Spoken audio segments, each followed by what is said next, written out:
नमस्कार, आप देख रहे हैं क्लीन न्यूज यूपी और मैं हूं आपके साथ वैशाली वर्मा। जानेंगे उत्तर प्रदेश से जुड़ी 10 फटाफट बड़ी खबरें। इससे पहले आप न्यूज को किस जिले से देख रहे हैं हमें कमेंट के माध्यम से जरूर बताएं। सीएम योगी आज 10 लाख से अधिक ग्रामीणों को सौंपेंगे घरौनी आवश्यक सेवाओं में काम आएंगे दस्तावेज। सीएम योगी आदित्यनाथ 25 जून को स्वामित्व योजना के तहत 10,81,062 ग्रामीणों को डिजिटल माध्यम से उनके आवास का मालिकाना हक दिलाने वाला ग्रामीण आवासीय अभिलेख यानी घरौनी प्रमाण पत्र सौंपेंगे। घरौनी प्रमाण पत्र मिलने से ग्रामीणों को बैंकों से लोन प्राप्त करना आसान हो जाएगा। अन्य आवश्यक सेवाओं को हासिल करने में भी घरौनी के दस्तावेज उनके काम आ सकेंगे। राज्य सरकार स्वामित्व योजना के तहत सभी 75 जिलों में घरौनियां तैयार किए जाने का काम बड़ी तेजी से कर रही है। अभिलेखों को तैयार करने के लिए 1,10,313 ग्रामों को चिन्हित किया गया है। स्वामित्व योजना के तहत 20 जून तक प्रदेश के कुल 68,641 ग्रामों में ड्रोन सर्वे का कार्य पूरा कर लिया जाएगा। 23,287 ग्रामों में कुल 34,28,305 घरौनियां तैयार हो चुकी हैं। योजना के तहत ग्रामीण आवासीय अभिलेखों का निर्माण हो जाने पर प्रदेश के ग्रामीण क्षेत्रों में संपत्ति संबंधी विवाद काफी कम हो जाएंगे। स्वामित्व का अभिलेख बन जाने पर न्यायालय में चल रहे विवाद का निस्तारण जल्द होगा। मुख्यमंत्री योगी आदित्यनाथ 2 दिवसीय दौरे पर आज शाम आएंगे काशी। मुख्यमंत्री योगी आदित्यनाथ शनिवार को 2 दिवसीय प्रवास पर काशी आ रहे हैं। वो बनारस की कानून व्यवस्था और विकास कार्यों की समीक्षा तो करेंगे ही, साथ में उन निर्माणाधीन या लगभग पूरी हो चुकी उन परियोजनाओं का निरीक्षण भी करेंगे जिनका लोकार्पण प्रधानमंत्री नरेंद्र मोदी को करना है। ये आपको बता दें कि प्रधानमंत्री का जुलाई के प्रथम सप्ताह में काशी का दौरा संभावित है। इसके लिए जिला प्रशासन ने 1500 करोड़ रुपए से ज्यादा की 50 परियोजनाओं की सूची तैयार कर ली है। प्रशासनिक हलके से मिली जानकारी के मुताबिक मुख्यमंत्री योगी आदित्यनाथ शनिवार की शाम 5:15 बजे तक सुल्तानपुर से हेलीकॉप्टर से वाराणसी पहुंचेंगे। सर्किट हाउस में रात्रि विश्राम करेंगे। इससे पूर्व सर्किट हाउस में ही विकास कार्यों व कानून व्यवस्था की समीक्षा करेंगे। फिर पार्टी से जुड़े जनप्रतिनिधियों संग वार्ता भी करेंगे। रात में निर्माणाधीन परियोजनाओं का निरीक्षण करेंगे। मुख्यमंत्री इसके तहत सर्वप्रथम वो एलटी कॉलेज जाएंगे, जहां अक्षय पात्र फाउंडेशन की ओर से निर्मित मेगा किचन का निरीक्षण करेंगे। फिर सिकरौल स्थित चाइल्ड केयर सेंटर जाएंगे। मथुरा वृंदावन में चलेगी लाइट मेट्रो। सीएम की योगी की बैठक में योजना के लिए 10 अरब रुपए को मंजूरी। मुख्यमंत्री योगी आदित्यनाथ ने शुक्रवार को दिल्ली में केंद्रीय मंत्रियों व अधिकारियों के साथ मथुरा ब्रज क्षेत्र के विकास की विभिन्न योजनाओं पर मंथन किया है। इस दौरान तय किया गया है कि ब्रज 84 कोसी परिक्रमा मार्ग को 2 लेन एवं 4 लेन जहां जैसी भी भूमि उपलब्ध होगी उसी के मुताबिक विकसित किया जाएगा। वहीं बैठक में मथुरा के वृंदावन के बीच 1000 करोड़ रुपए से लाइट रेल चलाने की योजना को मंजूरी दी गई है। बैठक में अपर मुख्य सचिव गृह और धर्मार्थ कार्य अवनीश अवस्थी और ब्रज तीर्थ विकास परिषद मथुरा के उपाध्यक्ष शैलजा कांत मिश्रा उपस्थित थे। अवनीश अवस्थी ने कहा कि बैठक में मथुरा वृंदावन रेल मार्ग परियोजना पर विचार विमर्श किया जाएगा। रेल मंत्री अश्वनी वैष्णव ने बताया कि इस परियोजना पर मंडल रेल प्रबंधक आगरा के यहाँ गतिशक्ति यूनिट स्थापित कर दी गई है। वह शीघ्र ही मथुरा वृंदावन लाइट रेल योजना शुरू करने के लिए डीपीआर बनाने का कार्य करेगी। ये परियोजना लगभग 1000 करोड़ रुपए की होगी। इससे श्रद्धालु बिना ट्रैफिक जाम से सुगमता से मथुरा से वृंदावन आ जा सकेंगे। सीएम योगी आदित्यनाथ ने कहा, यूपी को $1 ट्रिलियन अर्थव्यवस्था बनाने में होगी कृषि की बड़ी भूमिका। मुख्यमंत्री योगी आदित्यनाथ ने कहा कि अगले 5 वर्षों में उत्तर प्रदेश को $1 ट्रिलियन की अर्थव्यवस्था बनाने में कृषि और उससे जुड़ी गतिविधियों की बड़ी भूमिका होगी। यदि कृषि क्षेत्र से जुड़े वैज्ञानिक, उद्यमी, किसान और सरकार मिलकर योजनाबद्ध तरीके से काम करेंगे तो अगले 5 वर्षों में उत्तर प्रदेश में कृषि क्षेत्र की संभावनाओं को 3 गुना बढ़ाया जा सकता है। मुख्यमंत्री योगी आदित्यनाथ ने जैविक खेती को बढ़ावा देने के साथ किसानों को टेक्नोलॉजी से जोड़ने पर जोर दिया है। इसके लिए कृषि विश्वविद्यालयों और कृषि अनुसंधान केंद्रों तक किसानों की पहुंच बढ़ाने की हिमायत की। योजना भवन में शुक्रवार को उत्तर प्रदेश में कृषि व सहवर्ती क्षेत्रों के विकास की कार्य योजना विषयक संगोष्ठी के समापन सत्र में मुख्यमंत्री योगी आदित्यनाथ ने कहा कि कृषि क्षेत्र के महत्व को कोरोना काल में सबने देखा है। कोरोना काल में जब अर्थव्यवस्था के सभी क्षेत्रों में गिरावट दर्ज की गई तो सिर्फ कृषि क्षेत्र में ही 3.5% की वृद्धि हुई।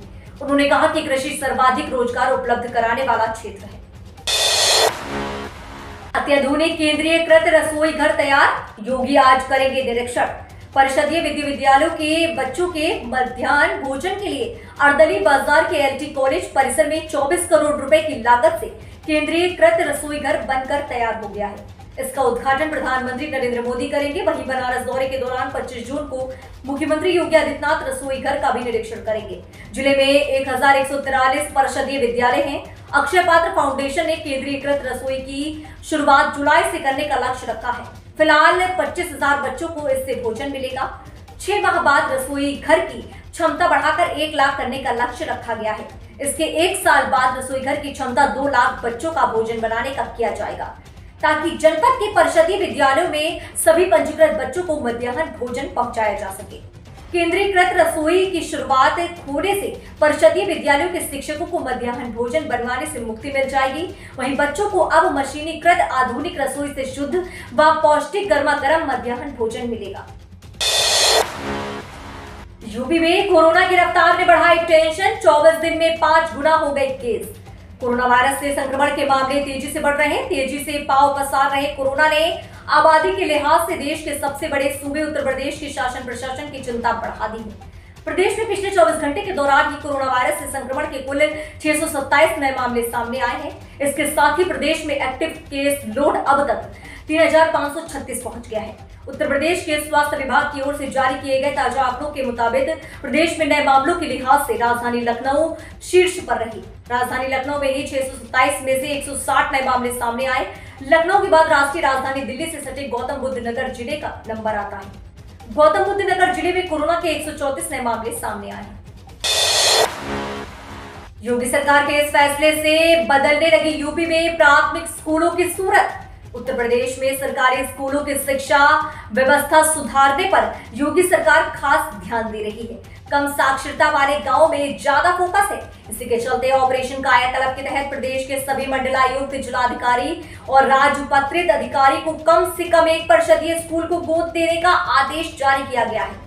बाराबंकी जिले नोडल अधिकारी शंभू शरण अपने गोद लिए विद्यालयों को स्मार्ट स्कूलों में बदलने को लेकर जुटे हुए हैं। उत्तर प्रदेश के मुख्यमंत्री योगी आदित्यनाथ के दूसरे कार्यकाल में शिक्षा को लेकर काफी जोर दिया जा रहा है। इसी के चलते शासन के आदेश पर विद्यालयों को गोद लेकर स्कूलों का कायाकल्प किया जा रहा है।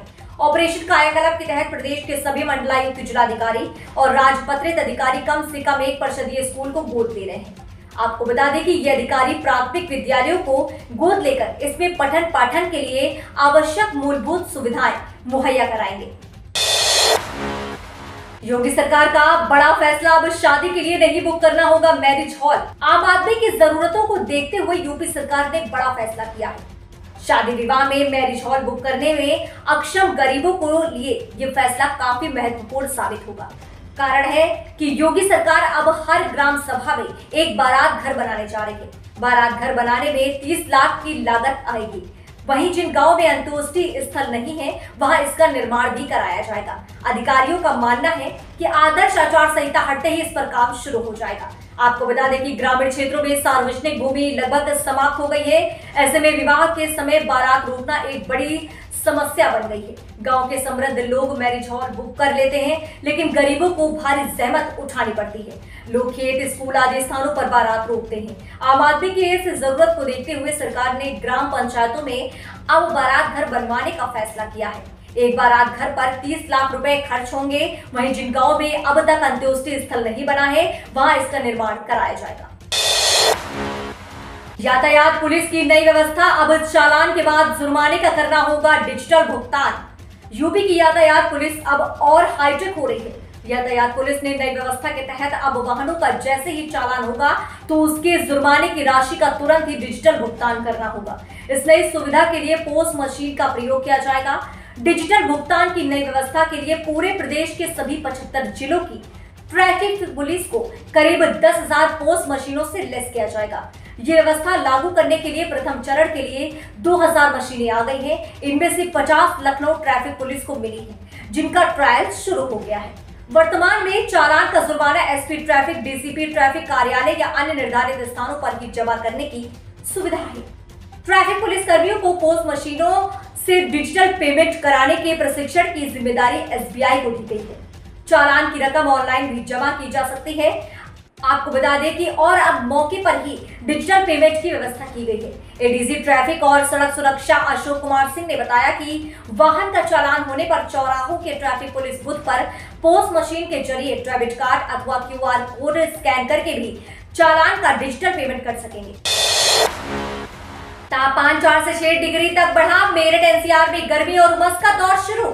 शुक्रवार के बाद आज शनिवार को सुबह की शुरुआत तेज धूप और उमस के साथ हुई। इस समय एक बार फिर से गर्मी अपने पूरे प्रकोप पर है। मानसून में देरी के चलते अभी कुछ दिन और गर्मी से लोगों को दो चार होना पड़ सकता है।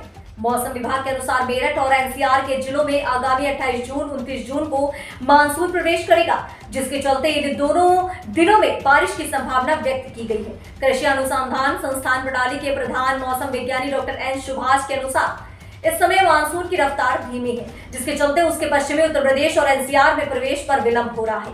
पिछले साल की अपेक्षा इस साल इसमें 2-3 दिन का विलंब रहेगा। मेरठ और आसपास के जिलों में बारिश होने के आसार अभी 2 दिन नहीं है। इस समय तापमान में वृद्धि से लोगों को परेशानी का सामना करना पड़ सकता है। 23 जून गुरुवार से तापमान में बढ़ोतरी शुरू हो गई है। गुरुवार अन्य दिनों की अपेक्षा अधिकतम तापमान में 2 डिग्री की वृद्धि हुई है। तो ये ही आज की 10 फटाफट बड़ी खबरें। न्यूज अगर आपको पसंद आई हो तो वीडियो को लाइक, शेयर और हमारे चैनल क्लीन न्यूज यूपी को सब्सक्राइब करके बेल आइकन को प्रेस करना बिल्कुल ना भूलें।